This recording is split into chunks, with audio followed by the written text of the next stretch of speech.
For most Clevelanders, crossing the Cuyahoga River is something that we do all the time. But not that long ago, crossing the river was a major undertaking. In fact, control over where people crossed the river was so important that back in 1836, more than 2,000 people took to the streets to fight over how to get across. Today, we're going to look back at one of the strangest stories in Cleveland's history. The city of Cleveland was first surveyed by Moses Cleveland in 1796. In the early 1800s, it was a fast-growing town which served as a supply post for the American Navy during the War of 1812. But Cleveland was not the only growing town on the shores of the Cuyahoga River. On the west bank, there was another growing city, Ohio City. For a time, both cities grew together. However, tensions began to flare up in 1832 when the Erie Canal was extended to connect to the Cuyahoga River's eastern banks. This opened Cleveland to lots of shipping, cargo, and trade.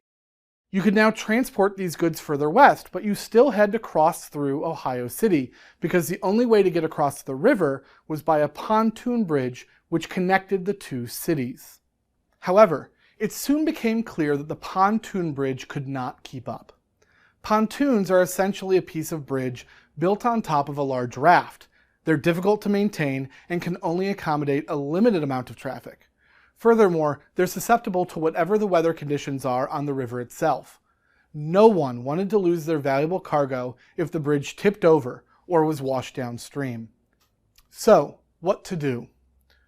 Residents in both Ohio City and Cleveland began plans to build bridges to pass over the river. Now, Cleveland was able to start building first. At a cost of $15,000, which is about $500,000 today, a group of investors began construction on the Columbus Street Bridge by what was then referred to as the Oxbow Bend. Cleveland chose that spot because it could connect travelers to popular toll roads.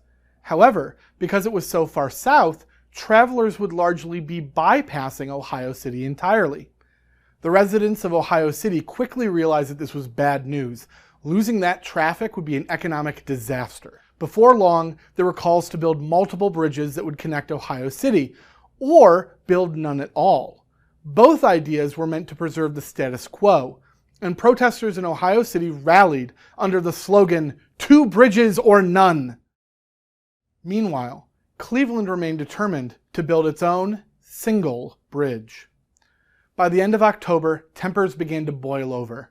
There were attempts to sabotage the new bridge, some using high explosives, but the bridge remained standing. Ditches were cut into the road to make it harder to pass, but the ditches were filled in. Soon it was clear that the only way for Ohio City to protect itself from the problems created by the bridge would be to destroy it. The city council got together and formed a council of war, and an assault was quickly organized. On the night of October 31st, a group of nearly 1,000 angry citizens stormed the bridge. Cleveland responded to this threat by raising its own militia. They armed themselves with a cannon left over from the War of 1812. Then, Cleveland's first mayor, John Wiley, attempted to calm the violence, but he was quickly forced to flee when the Ohio City mob pelted him with small rocks and stones. It wasn't long before the fighting started. The two groups came together in a violent clash. The local sheriff was bludgeoned, the cannon was disabled, and several gunshots rang out into the night. However, it wasn't long before the larger Cleveland militia pushed back the Ohio City mob, saving the bridge. Almost as suddenly as it had begun, the bridge war was over. The residents of Ohio City went home, and eventually they would build another bridge, this one where the Center Street Bridge is today. However, by then it wasn't enough to save them. Within 20 years, it would be absorbed into its larger neighbor, annexed to become a neighborhood of Cleveland. But it's not that hard to imagine how things might be different if the Columbus Street Bridge had actually been destroyed that night. Would Cleveland just be a neighborhood of the larger Ohio City? Would downtown be on the other side of the river?